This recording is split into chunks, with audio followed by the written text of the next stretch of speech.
नमस्कार दोस्तों, मैं हूं मनविंदर। एमबीएन नेटवर्क पे आप सभी लोगों का बहुत स्वागत है। सो सैड महुआ मोइत्रा, ये बंगला खाली करना पड़ेगा। लेकिन महुआ क्या करे? इस बंगले के लिए उसे बहुत बहुत ही करीबी, बहुत ही प्यारे दोस्तों से उन्होंने इस बंगले का रेनोवेशन करवाया। अभी तक तो 2 बार नोटिस दिया जा चुका है, लेकिन मोह है मोहया मोइत्रा को बंगले का कि वो छूट नहीं रहा। अब फाइनली महुआ को बंगले से बेदखल करने का नोटिस दिया गया, यानी कि वो वहां से घसीट के निकाले जाएंगी। वैसे जो इस वीडियो को देख रहे हैं उनसे जानना चाहूंगी कि जब मोहया को पहला नोटिस मिला था तो उसी समय बंगला क्यों नहीं छोड़ा? क्यों नहीं छोड़ देना चाहिए था उसको अपने पहले ही नोटिस पे? और दोस्तों, ये तो वैसी ही बात हो गई जैसे झारखंड और दिल्ली के सीएम अपने नोटिस को इग्नोर कर रहे हैं जो उन्हें ईडी दे रहे हैं। नोटिस में नोटिस, लेकिन बेशर्मी की भी उतनी ही हद है। अच्छा, एक आम आदमी के घर अगर कोई एक पुलिस का छोटा-सा कर्मचारी भी पहुँचता है ना, भले ही वो छोटी-सी पूछताछ के लिए, गफलत में की गई किसी गलती की पूछताछ के लिए आए, तो आम आदमी को बड़ी शर्म लगती है। मतलब वो शर्म से गड़ जाता है। लेकिन महुआ मोइत्रा, केजरीवाल, हेमंत सोरेन सरीके बेशर्म लोग, आई एम सॉरी टू से बेशर्म शब्द जो है महुआ के लिए यूज़ कर रही हूँ, लेकिन अब हदें पार कर रही हैं महुआ। टीएमसी नेता महुआ मोइत्रा का कैश और क्वेरी केस में सांसदी जाने के बाद दिल्ली के सरकारी बंगले का मोह छूट नहीं रहा है। मतलब चाहकर भी वो उसको छोड़ नहीं पा रही हैं। अब थक हार करके डायरेक्टर ऑफ स्टेट ने उन्हें सरकारी बंगले से बेदखल करने का नोटिस जारी किया है। और ये बहुत ही शर्म वाली बात होती है जब किसी ऐसे ओहदे पर बैठे व्यक्ति को बेदखली का नोटिस दिया जाए। हालाँकि ठीक है, आज उनकी सांसदी नहीं रही हैं, लेकिन लोग उन्हें जानते हैं, पहचानते हैं। पूर्व टीएमसी एमपी महुआ मोइत्रा से सांसद के तौर पे उन्हें मिले, यानी कि उनको आवंटित किया गया था ये सरकारी बंगला। अब वो तुरंत खाली करने के लिए कहा जा रहा है, तो वो कर नहीं रही हैं। बंगले को जल्दी खाली कराने के लिए एक टीम भी वहां पहुंची, लेकिन अब महुआ तो महुआ है, उन्हें कौन कुछ कह सकता है। जब उन्होंने पैसे लेकर के सदन में सवाल पूछे तो उन्होंने ये सोच लिया कि अब तो उनकी पौ बारह है, उन्हें तो किसी काम के लिए कोई रोक ही नहीं सकता। लेकिन किसे पता था कि सारे पोल, सारी उनकी अंदर की जो बातें हैं उन्हीं के दोस्त सबके सामने लाके रख देंगे। 8 दिसंबर 2023 को लोकसभा से निष्कासित कर दिया गया था महुआ को, और उसके बाद संसद की हाउसिंग कमेटी ने महुआ को 1 महीने के अंदर 7 जनवरी तक बंगला खाली करने के लिए कहा था। बाकायदा महुआ को 11 दिसंबर 2023 को केंद्रीय आवास एवं शहरी विकास मंत्रालय ने एक पत्र लिखा था और उसमें ये कहा था कि आप 12 दिसंबर तक इसे खाली कर दीजिए, लेकिन उन्होंने सुना ही नहीं। 12 दिसंबर को फिर तीसरा नोटिस दिया गया, लेकिन इस आदेश को चुनौती देने के लिए वो 18 दिसंबर 2023 को दिल्ली हाई कोर्ट जा पहुंची। देखिए इस उस बंगले से उनका मोह कितना ज्यादा है। दिल्ली हाई कोर्ट में डाली गई याचिका में महुआ ने क्या कहा था? उन्होंने कहा कि उन्हें, यानी कि महुआ को, सरकारी घर खाली करने का आदेश वक्त से पहले दिया गया है, क्योंकि क्योंकि याचिकाकर्ता के निष्कासन की वैधता अभी देश के सुप्रीम कोर्ट के सामने लंबित है। अब ऐसे तो न जाने कब तक उनकी जो पेंडेंसी है बरकरार रहेगी। दिल्ली हाई कोर्ट को दी गई याचिका में महुआ ने डायरेक्टरेट ऑफ स्टेट के 11 दिसंबर के आदेश को रद्द करने का अनुरोध भी किया था, और उन्होंने ये कहा था कि अगर ऐसा नहीं हो सकता तो कम से कम उनके सरकारी आवास में अ, एक ऑल्टरनेटिव अरेंजमेंट किया जाए। 2024 के लोकसभा चुनाव तक उनको वहां रहने की अनुमति दी जाए। आई मीन, ये उन्होंने कहा था। और हाईकोर्ट को जो याचिका उन्होंने दी थी, टीएमसी नेता महुआ मोइत्रा ने, ये तक कह डाला कि मुझे 2019 के आम चुनाव में पश्चिम बंगाल के कृष्णानगर निर्वाचन क्षेत्र से चुनकर पहली बार लोकसभा भेजा गया था और टीएमसी ने उन्हें 2024 के लोकसभा चुनाव के लिए भी वहां से अपना उम्मीदवार बनाया है। अरे, आपको 2024 के लोकसभा चुनाव के लिए उम्मीदवार बनाया गया है, आप अभी जीत के तो नहीं आई हैं। पहले ये तो देख लीजिए कि आपने अपने उस कार्यकाल में क्या-क्या किया है। पैसे लेकर के सदन में आपने सवाल पूछे। सवाल किसके खिलाफ थे? अदानी के खिलाफ और आप टारगेट किसे कर रही थी? देश के प्रधानमंत्री को। और आपको कौन कह रहा था सवाल पूछने के लिए? आपके दोस्त दर्शन हीरानंदानी। और ये पोल पट्टी किसने खोली? आप ही के दोस्त दयाद रही ने, जो सुप्रीम कोर्ट के वकील हैं। अब चारों तरफ से आप ही के दोस्त आप पर अटैक कर रहे हैं, इसीलिए आप फँस गई। महुआ की अर्जी पर सुनवाई के बाद जज ने ये कहा कि केंद्र सरकार की प्रॉपर्टी के लिए डायरेक्टरेट में आवेदन किया जाना चाहिए। कोर्ट इसमें कुछ नहीं कर सकता, यानी कि उनको अगेन स्टेट ऑफिसर के पास जाना पड़ेगा। और इसके बाद महुआ के वकील ने केस वापस ले लिया। ये वही बंगला है जिसके लिए महुआ मोइत्रा ने कहा था कि इसके हालात खराब होने पर इसे ठीक कराने के लिए वो दर्शन हीरानंदानी से संपर्क साधी थी। अरे! अगर आपके बंगले में कोई प्रॉब्लम थी तो आप पीडब्ल्यूडी को बोलती। आपने दर्शन हीरानंदानी से कोई खास तरीके का रेनोवेशन करवाया, इट मीन्स। और दर्शन हीरानंदानी ने अपने एफिडेविट में ये कहा था कि महुआ ने अपने सरकारी आवास की मरम्मत के लिए उनसे पैसे लिए थे। तो बातें सारी साफ हो गई। ज़रा मैं आपको फ्लैशबैक में लेके चलती हूँ।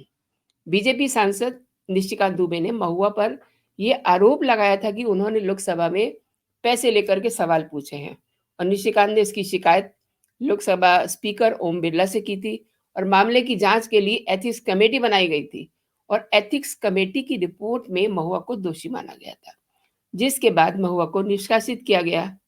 8 दिसंबर को लोकसभा में उनको निष्कासन के लिए प्रस्ताव पास किया गया था और महुआ के निष्कासन पर लोकसभा में पक्ष और विपक्ष के बीच खासी बहस हुई थी। आखिर में प्रस्ताव पर वोटिंग होती है, जिसमें विपक्ष वॉकआउट किए था और वोटिंग में महुआ को लोकसभा से निष्कासित करने का प्रस्ताव पास हो गया था। महुआ ने लोकसभा से निष्कासन को सुप्रीम कोर्ट में चुनौती दी थी। शी इज़ जस्ट ए मतलब ज़िद्दी लेडी। हर बात पे वो अपनी बात को सुप्रीम कोर्ट में लेके गई। कभी मानहानि का मैटर लेकर पहुँचती हैं, तो कभी अपने निष्कासन को लेके चुनौती देती हैं, तो फिर फाइनली उन्होंने अपने बंगले को लेकर के सुप्रीम कोर्ट का रास्ता देखा, दरवाज़ा खटखटाया। लेकिन सुप्रीम कोर्ट ने और दिल्ली हाई कोर्ट ने क्या कहा कि आप इस मैटर के लिए स्टेट ऑफिसर के पास जाइए।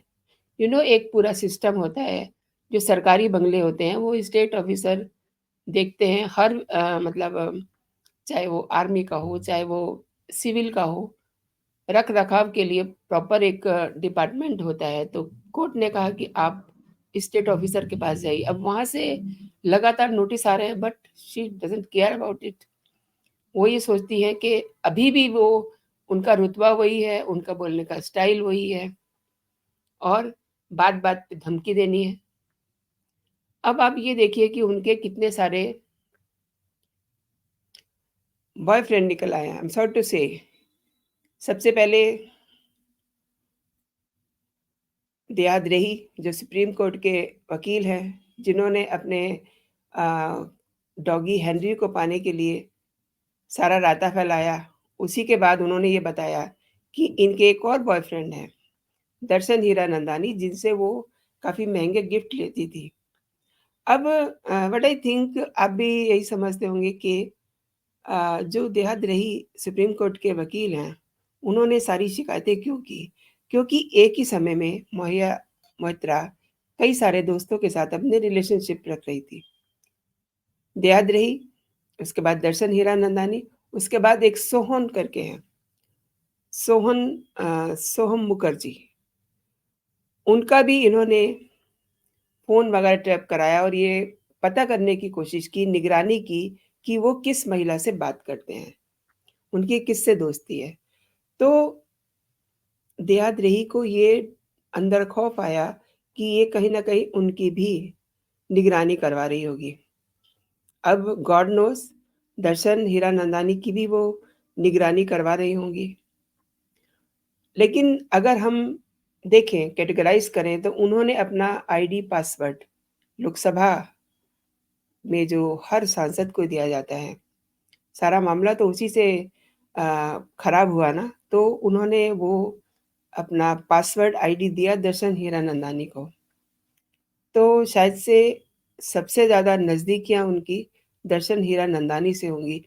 यही वजह है कि जैसे ही ये बात ओपन होती है, दर्शन हीरानंदानी अपना एक एफ़िडेविट दुबई से भेजते हैं, उनका वकील बाकायदा भेजता है और उसमें वो और भी बहुत सारी लूप होल्स और अपनी रिलेशन को शिप को भी उन्होंने माना कि वो न जाने किस तरीके से, किन वजहों के कारण जो कुछ भी महुआ मोइत्रा उनसे कहती थी, वो उसको मानते चले गए और उसके जाल में कहने का मतलब फँसते चले गए। अब ये चाहे उन्होंने अपने आप को बचाने के लिए कहा हो, क्योंकि सारी बातें तो देहाद्रेही ने ओपन कर ही दी थी बचाने के लिए, कुछ भी नहीं था, छिपाने के लिए कुछ भी नहीं था, तो ऑब्वियसली उनको एक एफ़िडेविट देना पड़ा। इससे एक बात तो साबित हो गई कि उन्होंने ये मान लिया, उन्होंने ये भी मान लिया कि वो जो उनके बिज़नेस राइवल थे, अडानी, उसके खिलाफ सवाल पूछवाते थे महुआ मोइत्रा से। सब बातें उन्होंने मान ली। तो उनका तो एक सॉफ्ट कॉर्नर बन जाएगा ना, जब उस बात तक बात पहुँचेगी। लेकिन आज आज 3-3 4-4 बॉयफ्रेंड रखने वाली महुआ मोइत्रा काफ़ी समस्याओं में घिरी हुई हैं और ये समस्या मतलब कोई उनकी अपनी समस्या नहीं है, ये उनके बॉयफ्रेंड्स ने ही उनके लिए समस्या पैदा की हुई है। बहुत सारे सांसद हैं, महिलाएँ हैं, पुरुष हैं, सवाल पूछते हैं, लेकिन उनके पीछे इतनी लंबी लाइन नहीं होती। होती भी होगी, तो वो अपने पर्सनल और प्रोफ़ेशन को अलग रखते हैं। अगर वो मिक्स भी करते होंगे, तो उनके दोस्तों में ऐसे दोस्त नहीं होते होंगे, देहाद्रेही जैसे, जो सारे पोल खोल दें, जिस तरीके से महुआ मोइत्रा के साथ हुआ। और महुआ मोइत्रा उन्होंने ये काम किया कि एक ही समय में कई सारे दोस्तों के साथ वो रिलेशनशिप में थी। अब देखिए, किसी को तो ये बुरा लग ही सकता है ना कि महुआ किसकी है? तो देहाद्रेही की अगर सिचुएशन देखें, तो उन्होंने काफ़ी अपना बेस्ट जो है उनके लिए वेस्ट किया। इसीलिए वो ज़्यादा उनसे चिढ़े हुए हैं। वो कहते हैं ना कि एक खार खाया हुआ जो प्रेमी होता है, बड़ा खतरनाक हो जाता है। तो he is that type only. I mean to say देहाद्रेही, जो सुप्रीम कोर्ट के वकील हैं, उन्होंने ही निशिकांत दुबे को सारे प्रमाण दिए, उसके बाद सारी बात बढ़ी, सारी चीज़ें सरेआम हो गईं और आज आज महुआ को उनके बंगले से बेदखल किया जा रहा है। तो दोस्तों, मैं आपसे भी जानना चाहती हूँ कि आखिर महुआ को क्या करना चाहिए? महुआ के साथ ठीक हुआ क्या या गलत हुआ? आप क्या सोचते हैं? और दूसरा, आपने मेरा ये वीडियो देखा, बहुत धन्यवाद आपका। एक बात और कहूँगी जो मैं हमेशा कहती हूँ, आपको अगर मेरे कंटेंट्स अच्छे लग रहे हैं, तो आप मेरे इस चैनल को सब्सक्राइब कर लीजिए और इस वीडियो को आप लाइक ज़रूर कीजिए अगर आपको अच्छी लगी है और अपने दोस्तों में भी इसे शेयर कीजिए। आप इसको व्हाट्सएप ग्रुप में और दूसरे माध्यम से आप अपने दोस्तों में इसको शेयर कर सकते हैं, ताकि लोगों को ये पता चले कि किस तरीके से जिन्हें वो चुन के भेजते हैं, वो पैसे लेकर के सवाल अपने क्षेत्र को छोड़ के दूसरे लोगों के बारे में पूछते हैं। पता चलना चाहिए ना लोगों को। तो मैं इसलिए आपको कह रही हूँ कि आप इस वीडियो को शेयर ज़रूर कीजिए। अभी के लिए इतना ही दोस्तों, आप अपना और अपनों का ख़्याल रखिए, खुश रहिए, स्वस्थ रहिए। जय हिंद, जय भारत।